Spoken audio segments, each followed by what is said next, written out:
Hello, my name is Lo G, and welcome to Quickies number 5, where I show you something that I think is cool in 5 minutes or less. Today's video comes at the request of a patron talking about how to keep your left and right hands synced up when playing fast alternate picking passages. So the truth of the matter is simply this: if you are playing at fast tempos, like an alternate picking passage of some sort, and it sounds sloppy or it starts to fall apart, what that simply means is either your picking hand, your fretting hand, or both of them are not capable of playing at those tempos. That's simply what that means. There really isn't necessarily a syncing issue, because if both of your hands know exactly how fast to play and exactly when to move, then they'll always be lining up perfectly, right? It's kind of like if you watch two dancers perform the same choreography. If they're both perfect, if they know exactly when to do the move and how it looks and how far to shoot your hand out to the right or whatever, it's always going to look perfect. But if one person is not exactly sure in regards to when they should do this or how much effort they should put into that arm shooting out right here, it will always look kind of amateur. It'll always look not super smooth or not super perfect. That's what's happening here. You could be playing a passage and your right hand could be doing exactly what it needs to do, playing at the exact tempo. But if your left hand is even slightly off or slightly behind, it will sound sloppy. So it's up to you to figure out which hand is the culprit, or it could be both hands, to be honest. It's up to you to figure that out.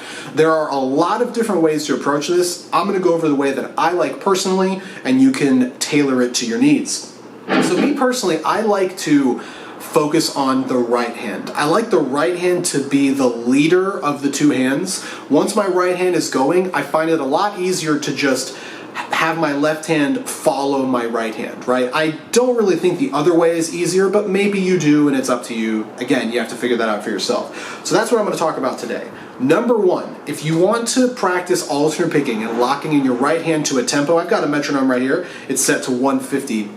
The first thing you need to do is focus on the attack of the right hand. So what I mean by the attack is when the pick actually strikes the string.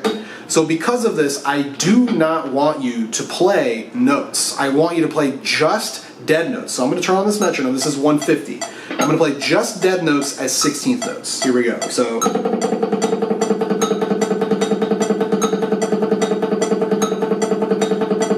right? I'm not playing notes. I'm not playing a bunch of left-hand stuff. I'm not even playing a single note. I'm playing just dead notes. The reason why this is important is we're pretty much turning our guitar into a snare drum. We are only hearing the initial attack of the pick hitting the string. Because of this, we'll be able to tell much better how on time we are, because we don't have a bunch of extra sounds happening to kind of muddy the waters of where we are in the tempo. So you're only hearing that attack, right? If you're only hearing that attack, you can really hear every tiny little deviation. Like I was just doing it right there, and I could even hear, oh, that was a little late or a little early. Very minuscule, of course, but it is there, and it's way more audible because we're only playing at dead notes. That's step number one.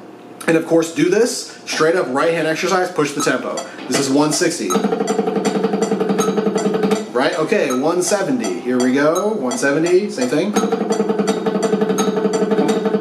Now, one thing that you're going to notice as the tempo gets higher and higher, it's going to be hard to keep track of what your hand is doing at every moment because your hand's just moving too fast.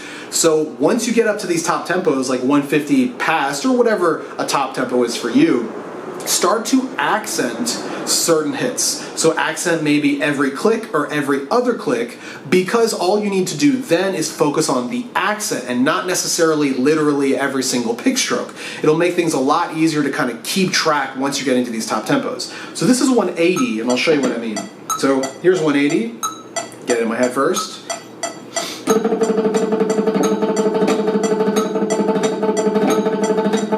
So you notice I'm doing I'm accenting that hit, which allows me to keep track of where I am. The great thing about that is whenever I do that hit personally, because I'm starting with a downstroke, every time that accent happens, I know it will be a downstroke. So if I'm playing and all of a sudden it's an upstroke right there, I know something happened. I know I'm playing too fast or too slow or whatever. So you need to make sure that your hand is staying at a steady tempo and you're accenting certain hits to make sure you're always locking in. That's something that you can think about as you're playing some of these top tempos. So speaking of top tempos, one quick little side note. Everyone has their own limit. Like, I'll tell you right now, no matter how much I practice, I don't think I'll ever be able to truly play faster than 200 as 16th notes. I just don't think it's in my anatomy, no matter how much I practice it. Like, I'll never be able to play as fast as Sean Lane. Maybe I will at some point, but I don't think I'll ever get to that point because our anatomies are just different, right? Some people just have twitch motor skills that are better than others, right? I will never be able to run as fast as an Olympic sprinter. I just don't have the physiology or the anatomy to do that. But here's something in regards to playing fast on guitar. I don't care. If I can't play at 220, it doesn't bother me. I don't think that those speeds are musically viable anyway. I don't really think it sounds good at those tempos. Maybe you do, and if you do, you have to get to those tempos. Hopefully you can. But remember, playing fast does not make you a good musician. Just keep that in mind as we're talking about playing fast right here. Just keep that in mind. So now that we have the right hand, locking into a metronome and it's comfortable with just dead notes, then we can start to sneak in the left hand. And this is my favorite thing to do. So I'm going to go back to around 156 or so. And now I'm going to play a simple passage. I'm just going to do like a chromatic thing or something. And I'm not going to play a pick stroke for every note. I'm going to play maybe like 8 pick strokes for every note. It sounds like this. So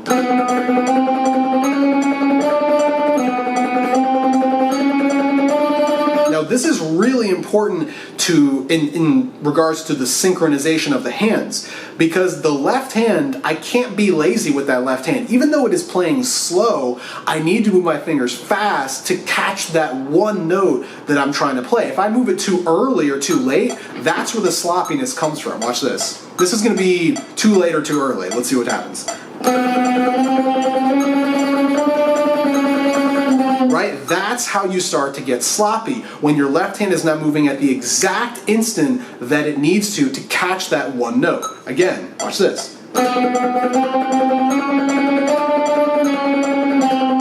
I'm moving my hand at the exact moment to catch the note, which then locks in. That's 8 notes, or 8 pick strokes per note. Let me try 4 per note. Again, trying to accent. Here's 2 per note. And then I'll sneak in a couple of 1 per note, so.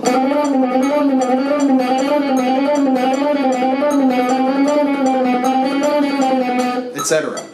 Doing that, I think, is a really great kind of light warm-up for your left hand to practice locking in and nailing those notes at the exact moment that you need to, and prevent your fingers from being lazy when they're actually doing the movements that they have to do. So I like that. By the way, I think that's one of my favorite warm-ups of all time in regards to left hand and right hand playing. If I ever feel kind of odd with my picking hand, it feels kind of raw in the morning, I'll just turn on that like a metronome and I'll play that exact thing. I actually have a power-up where I do this exact thing. I'll put the link up top and you can check it out. Yeah, so that's just getting the hands moving. The next step, once your hands are moving and they're able to play at those tempos, you then need to play whatever the passages that you're working on and target the problem areas. So I'm going to use, for example, I'll use my first power up, the chromatic one, and I'll just kind of run through. Let's say I find this to be difficult. Let's say I'm doing this. Let's say getting to this note is hard for some reason. Maybe the string change or whatever is difficult. What I'm going to do is turn on a metronome and only play to that point, right? So it'll be like this. Here's my downbeat, so.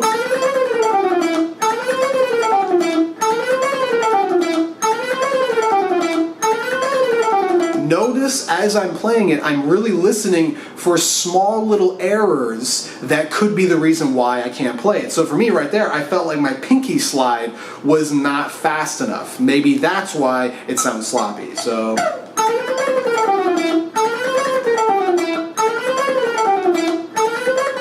It's like, okay, cool, now I've got that. What's the next part? Maybe getting to this note is difficult, so I'm only going to practice up to that point. Again.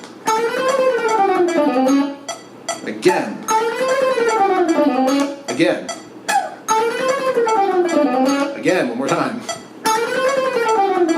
So I'm just focusing on the problem areas. It's a really common way to practice stuff like this, is notice where your problem areas are and play and stop right at that problem area and do it over and over again so your hands learn what it feels like to play that note correctly. So hopefully all this stuff makes sense. See you guys in the next one.